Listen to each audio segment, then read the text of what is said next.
మా ఆడబిడ్డలదైతే ఇంకా విపరీతమైన కష్టం ఉన్నది. మా ఆడబిడ్డలకు మిగతా అన్ని డిపార్ట్మెంట్లలో కొన్ని జీవోలు అప్లై అవుతాయి, మెటర్నిటీ లీవ్స్ వస్తాయి, కొన్ని వసతులు ఉంటాయి. కానీ అవుట్ సోర్సింగ్లో ఉన్నటువంటి ఆడబిడ్డలు ఎవరికి కూడా కనీసం ఆ జీవోలు కూడా అప్లై అయ్యే పరిస్థితి లేదు.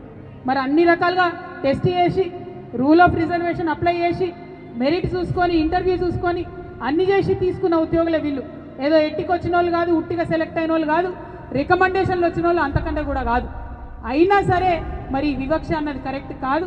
తెలంగాణ రాష్ట్రంలో అవుట్ సోర్సింగ్ ఉద్యోగులంతా కూడా హైదరాబాద్ వేదికగా మీరు చేస్తున్నటువంటి ఈ పోరాటం మరొక తెలంగాణ ఉద్యమాన్ని తలపిస్తుందని మాత్రం నేను మనస్ఫూర్తిగా చెప్పగలుగుతాను. తెలంగాణ రాష్ట్రం వచ్చింది, వచ్చేటప్పుడు కలలు కన్నాం మనం. తెలంగాణ రాష్ట్రం వస్తే ఒక్కరు కూడా అవుట్ సోర్సింగ్ ఉద్యోగి ఉండరు, ఒక్కరు కూడా కాంట్రాక్ట్ ఉద్యోగి ఉండరు అనుకున్నాం. కానీ కొన్ని డిపార్ట్మెంట్లలో గమ్మత్ ఎట్లా జరిగిందంటే రాష్ట్రం రాకముందు పర్మనెంట్ ఉద్యోగాలు ఉన్నోళ్ళు రాష్ట్రం వచ్చినాక కొంతమంది కాంట్రాక్ట్గా మారింది. ఫారెస్ట్ డిపార్ట్మెంట్లో బెస్ట్ ఎగ్జాంపుల్ అది. అప్పటిదా ఆనాడు తేలేకపోయినందుకు మీ చెల్లిగా మీ సోదరిగా శిరస్సు వంచి నన్ను క్షమించాలని చెప్పి నేను కోరుతా ఉన్నాను. ఆనాడు ఆ ప్రభుత్వంలో నేను కూడా ఉన్నా, ఎంతో కొంత ఆ పాపంలో నాకు కూడా భాగస్వామ్యం ఉంటుంది కాబట్టి శిరస్సు వంచి క్షమించాలని చెప్పి మరొకసారి నేను కోరుతా ఉన్నాను.